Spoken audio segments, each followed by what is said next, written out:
மின் இணைப்பு, குடிநீர், கழிவறை உள்ளிட்ட எந்த அடிப்படை வசதிகளும் செய்யாமல் திருவள்ளூர் பேருந்து நிலையத்தை முதலமைச்சர் திறந்து வைத்துள்ளதாக அதிமுக முன்னாள் அமைச்சர் பி. ரமணா விமர்சித்துள்ளார்.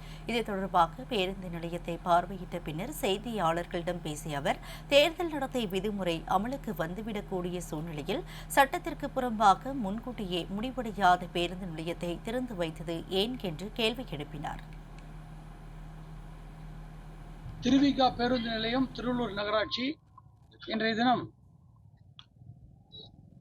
முதலமைச்சர் திரு ஸ்டாலின் அவர்களால் வீடியோ கான்பரன்ஸ் மூலம் திறந்து வைக்கப்பட்டுள்ளது.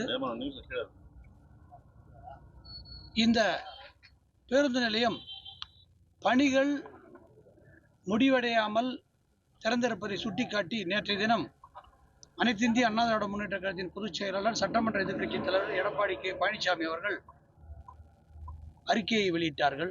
அதையும் மீறி இன்றைய தினம் 10:30 மணிக்கு தேர்தல் நடத்தை விதிமுறைகள் அமலுக்கு வருவதற்கு முன்பாக சட்டத்திற்கு புறம்பாக இந்த பயன்படுத்த முடியாத பேருந்து நிலையத்தை திறந்து வைத்திருக்கிறார்கள்.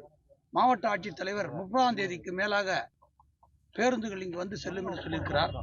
30ஆம் தேதிக்குள்ளாக தேர்தல் நடத்தை விதிமுறைகள் அமலுக்கு வந்துவிடும்.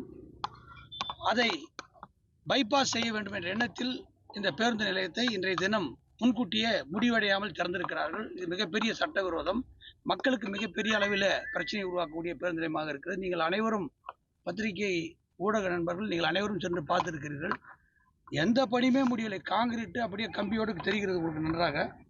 அதே போல உள்ள கரண்டே வாங்கலை, இபி கனெக்ஷனே இன்னும் வாங்கலை. அதிகாரப்பூர்வமாக இபி கனெக்ஷன் வாங்காமல் சட்டத்துக்கு புறம்பாக இதை திறந்திருக்கிறார்கள். அதே போல அந்த செப்டிக் டேங்க் கட்டியே முடிக்கப்படவில்லை. பயணிகள் செல்வதற்கு அடிப்படை வசதிகள், குடிநீர், சுகாதாரத்திற்காக அவர்கள் கழிவறை, பேருந்து உள்ளே வர முடியாது, பயணிகள் உள்ளே செல்ல முடியாது. இந்த சூழலில் ஒரு பேருந்து நிலையத்தை திறக்க வேண்டிய அவசியம் என்ன இருக்கிறது?